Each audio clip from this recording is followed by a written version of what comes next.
Assalamualaikum warahmatullahi wabarakatuh.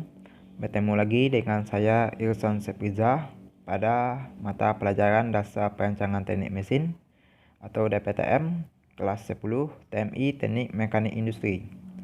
Pada pertemuan kali ini kita akan melanjutkan materi mengenai KD 3.5 yaitu Teknik Pengujian Logam. Kompetensi dasar dari KD ini yaitu 3.5 adalah memahami teknik pengujian logam ferros non-ferros. Yang kedua itu 4.5 yaitu mengidentifikasi teknik pengujian logam ferros non-ferros. Tujuan pembelajaran dari KD ini yang pertama itu 3.5 yaitu melalui lembaran informasi yang diberikan dan penjelasan materi teknik pengujian logam ferros non-ferros.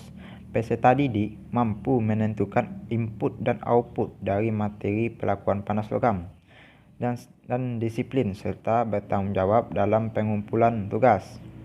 Yang kedua yaitu dengan memahami teknik pengujian logam ferros non-ferros, peserta didik dapat menentukan bahan non-logam yang digunakan dalam kehidupan sehari-hari dan disiplin serta bertanggung jawab dalam pengumpulan tugas. Langsung saja pada materinya yaitu teknik pengujian logam. Yang pertama itu pengujian logam. Proses pengujian logam adalah suatu pemeriksaan bahan-bahan untuk diketahui sifat dan karakteristiknya yang meliputi sifat mekanik, sifat fisik, bentuk strukturnya, dan komposisi unsur-unsur yang terdapat di dalamnya. Adapun proses pengujian logam dikelompokkan ke dalam 3 kelompok metode pengujian yaitu sebagai berikut. Yang pertama itu descriptive test, yaitu proses pengujian logam yang bisa menimbulkan kerusakan logam yang diuji. Yang kedua itu non-descriptive test, yaitu proses pengujian logam yang tidak bisa menimbulkan kerusakan logam atau benda yang diuji. Yang ketiga itu metalografi, yaitu proses pemeriksaan logam tentang komposisi kimianya, unsur-unsur yang terdapat di dalamnya, dan bentuk strukturnya. Yang kedua itu pengujian deskriptif. Sesuai dengan namanya, pengujian ini bersifat merusak bahan yang diuji sehingga bahan yang diuji akan rusak atau cacat. Bahan-bahan yang diuji adalah bahan yang telah memenuhi bentuk dan jenis secara intensional.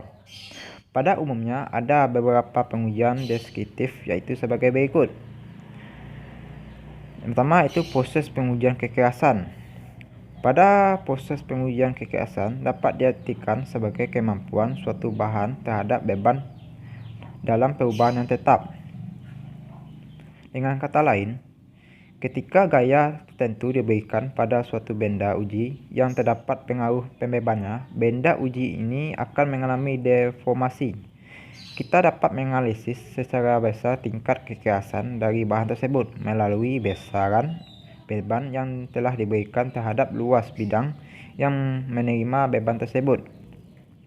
Kekuatan suatu material terbanding lurus dengan kekerasannya. Semakin keras suatu material, maka semakin kuat pula material tersebut. Macam-macam pengujian kekerasan ini ada beberapa sebagai berikut. Yang pertama itu pengujian kekerasan dengan penekanan. Pengujian kekerasan dengan cara penekanan ialah pengujian kekerasan terhadap bahan logam di mana dalam menentukan kekerasan dilakukan dengan cara menganalisis indentasi atau bekas penekanan pada benda uji atau test piece secara reaksi dari pembebanan tekan. Contoh pengujian kekerasan dengan penekanan pertama itu pengujian Bignell. Pengujian kekerasan dengan metode Bignell ini bertujuan untuk menentukan kekerasan suatu material dalam bentuk daya tahan material terhadap bola baja yang ditekan pada permukaan material uji tersebut. Yang kedua itu pengujian Rockwell. Pengujian kekerasan Rockwell merupakan salah satu pengujian kekerasan yang dimulai banyak digunakan. Hal ini dikarenakan pengujian kekerasan Rockwell yang sederhana, cepat, tidak memerlukan mikroskop untuk mengukur jejak dan reaktif tidak merusak. Yang ketiga itu pengujian Vickers.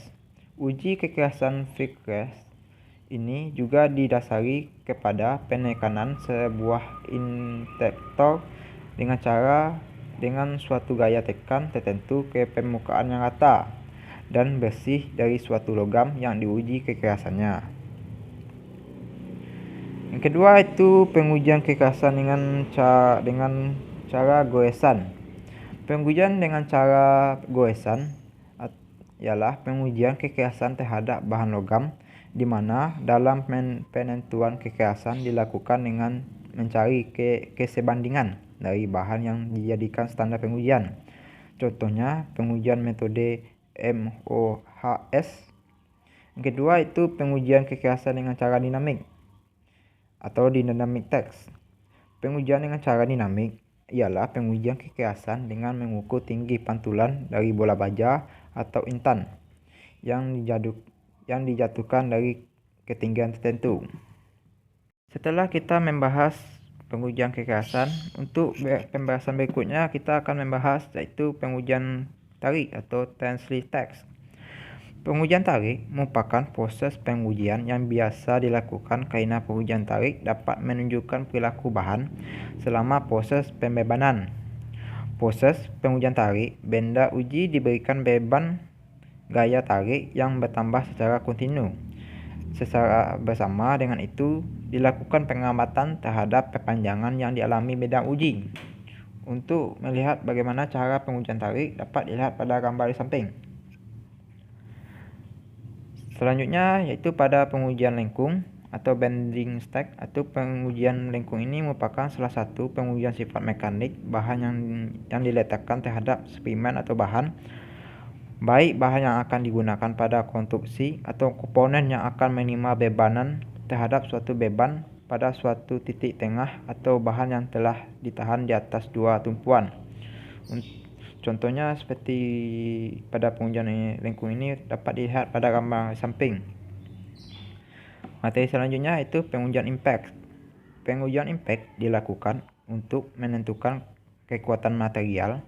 Dasar pengujian ini adalah penyerapan energi potensial dari pendahuluan beban yang mengayun dari suatu ketinggian tertentu dan menumpuk material uji sehingga terjadi deformasi.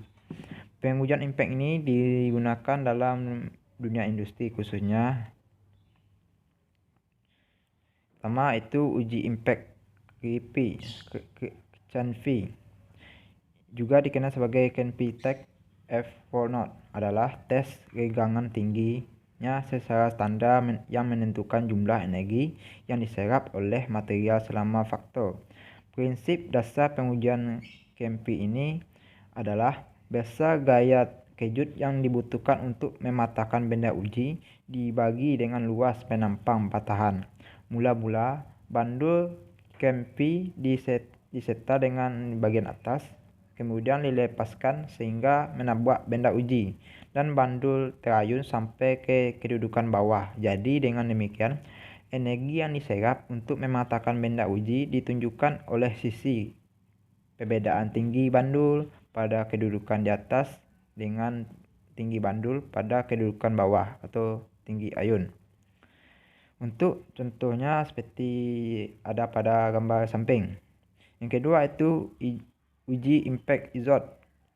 Uji impact izot mempunyai penampang lintas bujur sangkar atau lingkaran dengan tarik F V di dekat ujung yang dijepit. Kemudian uji impact dengan metode ini umumnya juga dilakukan hanya pada temperatur ruang dan ditunjukkan untuk material-material yang didesain untuk berfungsi sebagai contilever.